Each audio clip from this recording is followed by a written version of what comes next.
Welcome back, soap fans.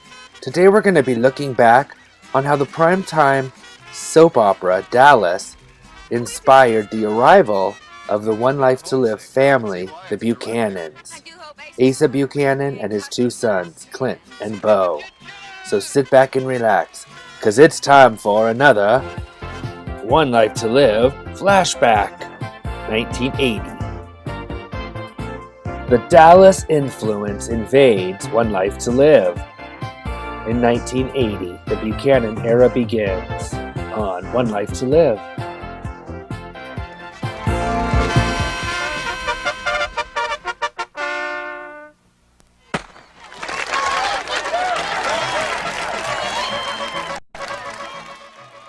The phenomenal success of the primetime soap opera Dallas did not go unnoticed by daytime. NBC was spinning off a similar titled Texas from its well-established Another World. But beating NBC to the punch, One Life to Live brought Texas to Pennsylvania. Our next presenters are right at the top of the list, not only dramatically but alphabetically too. The ABC of One Life to Live. Asa, Beau, and Clint Buchanan, also known as Philip Carey, Robert Woods, and Clint Ritchie. February 1980 saw the introduction of Clint Buchanan's oil-rich father, Asa, played by Phil Carey, and brother Beau, played by Robert S. Woods. When Woods landed the role of Beau, he called up his good friend Steve Canale, who played Ray Krebs on Dallas, to tell him, "I'm going to be the Ray Krebs of daytime." Carey doubted the One Life to Live audience would accept the Buchanans. Not only did the fans accept them, within a few years the Buchanans would become the show's core family. A year prior, in 1979, Clint Ritchie, who played Clint, nearly turned down the role of Clint Buchanan. He wasn't keen on moving to New York and leaving his horses back in California. Clint was a real cowboy. And worried about the impending actors' strike in 1980, Ritchie's on-screen pa, Phil Carey, who had worked primarily in feature films in primetime, had told his agent to specifically look for something on daytime. How does he do it, huh? How does who do what? The old man, Asa, how does he do it? He always seems to be at the right place at the right time, you know? And he gets everything he wants. Not always he does. No? Maybe not this time. Because I think he got a little more than he bargained for this time, don't you? Because nighttime serials like Dallas had started to draw huge primetime ratings by emulating the daytime model, Joseph Stewart, the executive producer, and his writers felt the need for some new blood in Landview. They found it in the Buchanan clan, a family of rough and tumble Texas oilmen led by patriarch Asa and his sons Clint and Beau. They may not have set foot on the canvas during the show's first decade, and their very existence may have seemed to some like a craven Dallas ripoff. But the Buchanans quickly became one of Landview's core families, and they'd remain a key component of its narrative until ABC aired its final episode in 2012.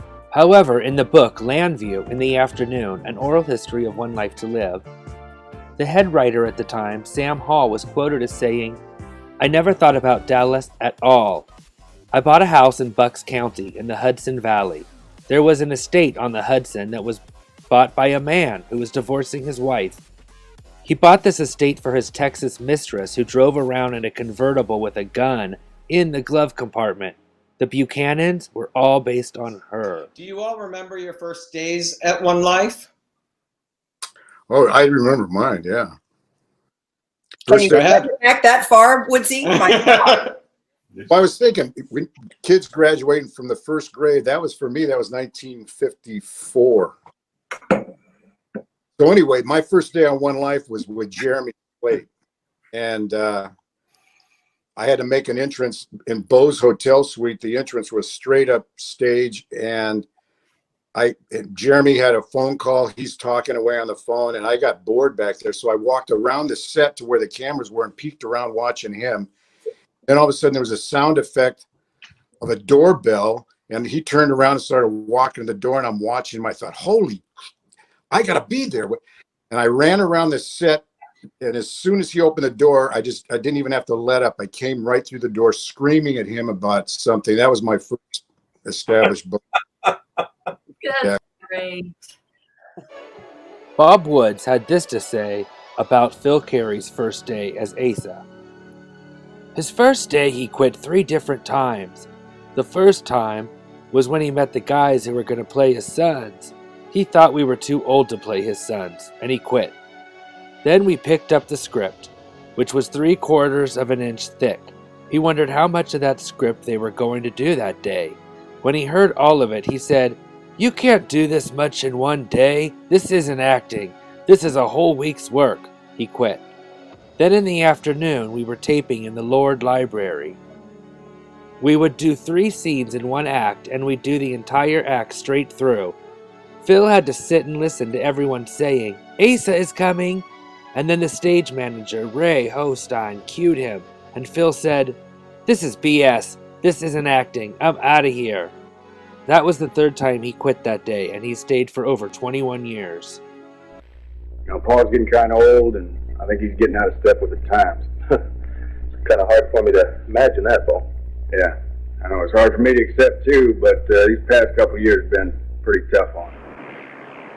The crusty codger Asa, who married 11 times, is a self-made billionaire, having purchased his first oil well at age 22, and former chief executive officer of Buchanan Enterprises, casually called BE by the family. Born on Halloween, October 31st, 1924, and raised in Texas, Buchanan moved the headquarters of his company to Landview, Pennsylvania in 1980 to stay close to his sons.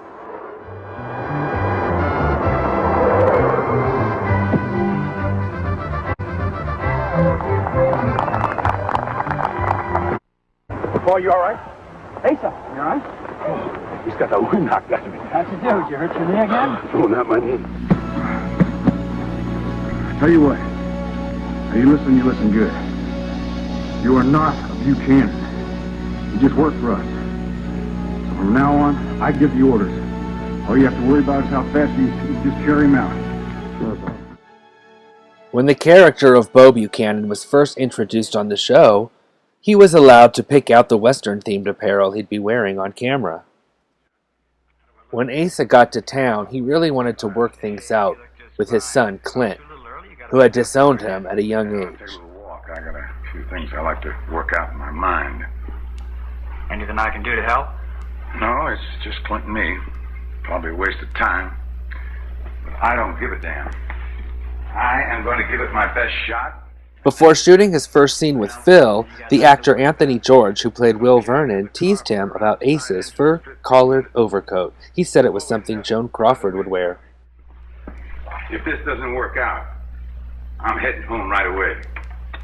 I'll have WG ready with a plane. Will do. When Clint debuted on the show, the costume department told him the producers wanted him to wear dress shoes, not cowboy boots. Richie, who intended to wear his own boots, suggested that the cameraman not film his feet. The costume department didn't score any more points with Clint when they offered him his choice of fluorescent swimming trunks to wear during Clint's first scene at the health club.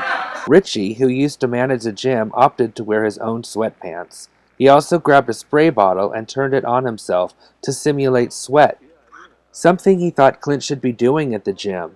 In doing so, he started a trend. In his next health club scene, he noticed that all the actors were spraying water on themselves before taping.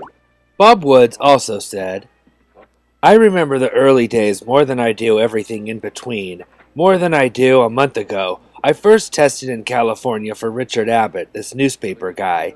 That's the role I wanted. I got called to New York to test with the actors, and then there was this other role they wanted me to test for, the younger cowboy, who I heard was just a jerk.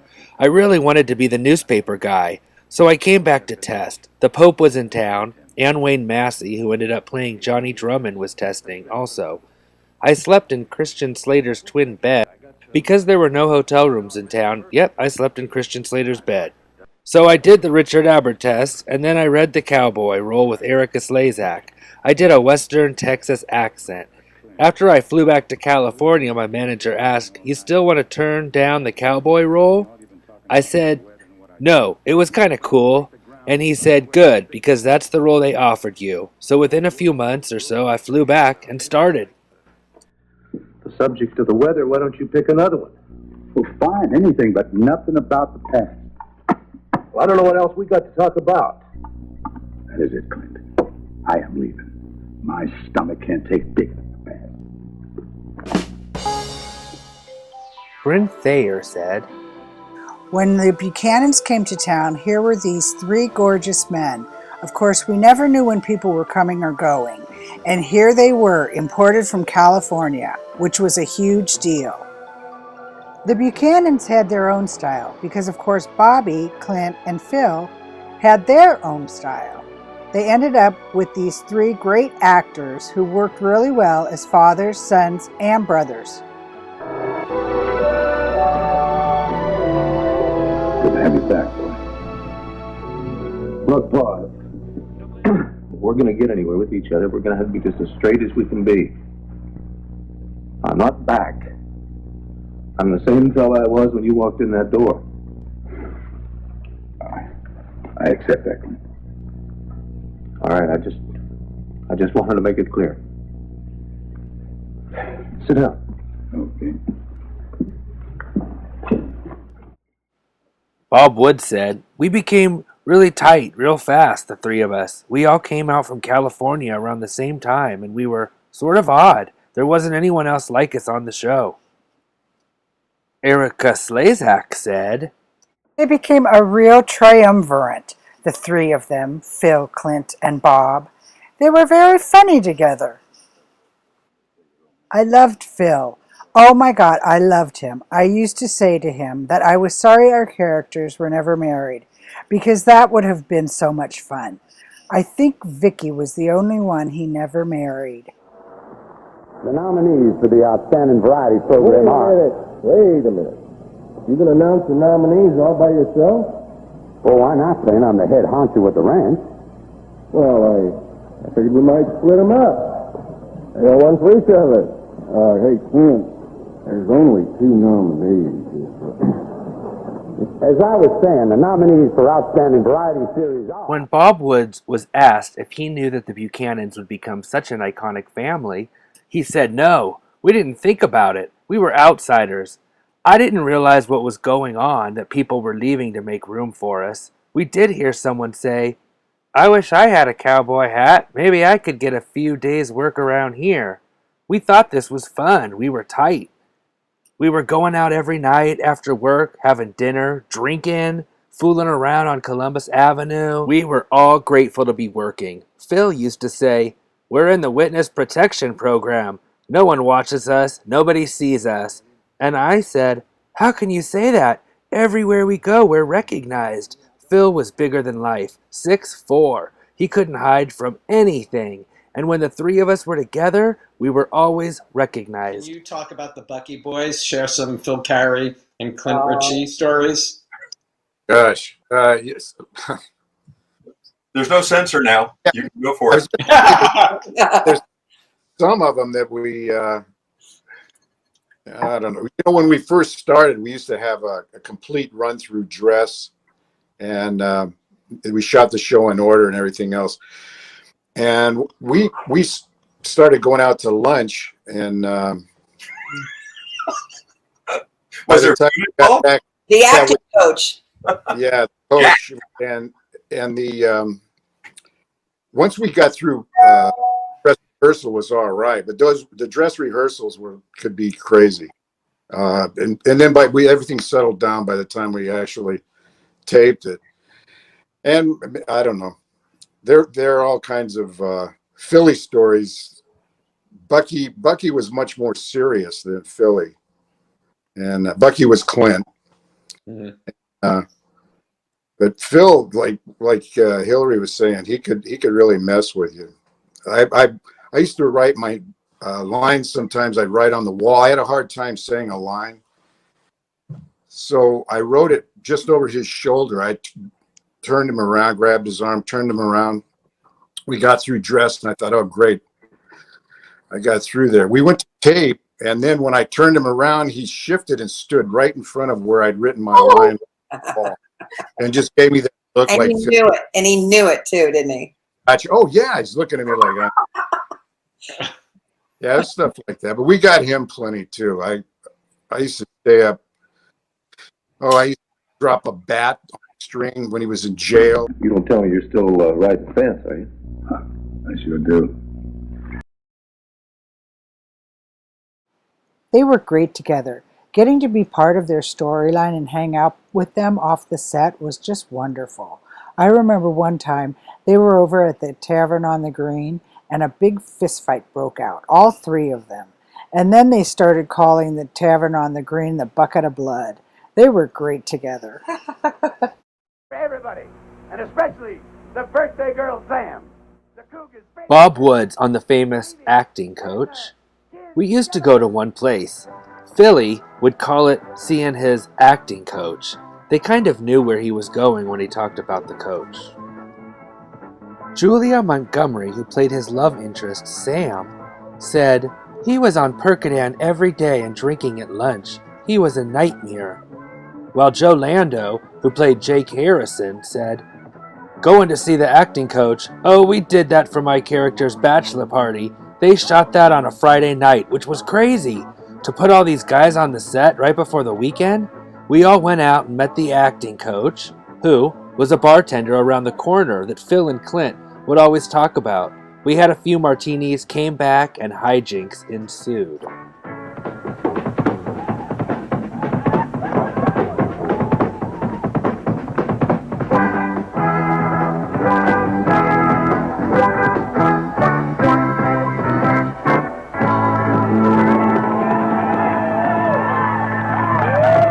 Have a dance around. The chicken from the top. You used to mess with him all. I was up there. You took me on the catwalk for the first time. Bobby spent a lot of time on the catwalk. He was the biggest prankster in the studio. And he really, really messed with Phil Carey. It was hilarious. One of the biggest practical jokers on the set has always been Bob Woods, who plays the NYPD Blue theme song on a little recorder whenever Bo arrests someone. Woods also hides up on the catwalk over the sets, where he can drop fake spiders onto castmates during rehearsals. He'll also tie strings around different props, like the telephone, so he can hoist them up mid-scene. In perhaps his bravest stunt, he rigged Phil Carey's cigar to blow up in his face. And he often had a rubber chicken he would have poke out from around the sets to make the cast laugh. Yeah, I still have that chicken. Oh, that chicken. Yeah, the rubber chicken. You have it? That. You got me good with that. Oh yes, well, more than once. I mean, that time with you and Nathan, though, when it stayed in camera on that bread, it was just bouncing, and you slugged it like it was a punching bag. When you're in your 20s and you're doing a scene with Phil Carey, it's really scary. And the first time I did it was in the hospital waiting room, and I was pleading with him about something, and I fumbled a couple of my lines, and they said, cut, and he started to walk away, and I said, aren't we going to do it again? He said, I just give him one take.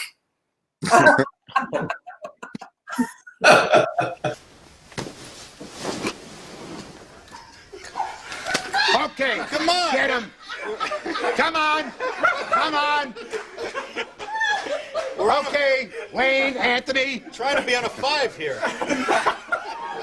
I wouldn't get in that bed, Robin, if my life depended on it. I would go downstairs to my room, and I would have them. You know where he comes from? Jersey. Thanks, Billy. He comes from Jersey. You got to I'm not going near that bed. It's got to be disinfected. I should have jumped about it. What's Phil? Phil said, I've got 85 pages to learn today. He'd have 2 lines on page 85, and that would be, I had 85 pages to learn today. And the other thing was, you can't just memorize it. You can't just sit on this stuff and have it come up through your ass. You actually have to memorize it. That was the words of that was osmosis through the ass. But you talk about the Buchanan boys. What a phenomenal casting. And you guys were so real and enjoyable to watch. I love the connection. It was once again very natural because you guys got along so well.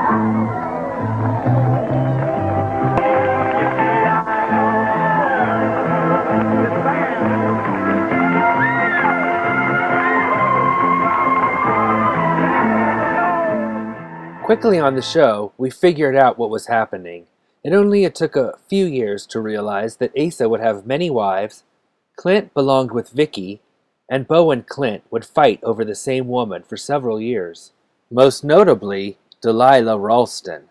Delilah, in love with Bo and Asa, originally married Asa.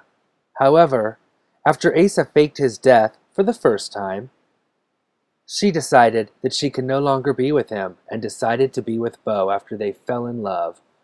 Once Bo and Delilah did decide to get married, Asa couldn't handle it.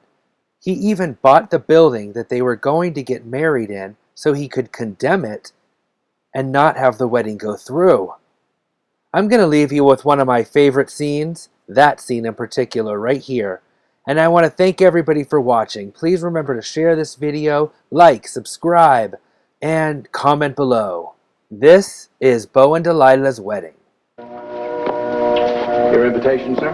Show him. This here's our invitation.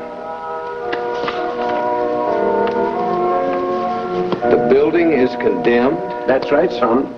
Stand aside. Then we'll need your help to clear the room in there. Listen, you're just getting started in there. Can't we wait till after the wedding? You heard the man. Move it, boy.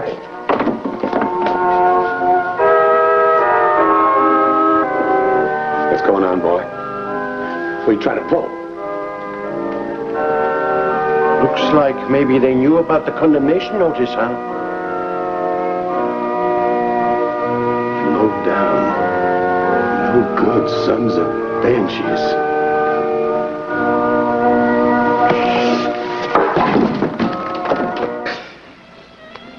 Did you kiss?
Hey.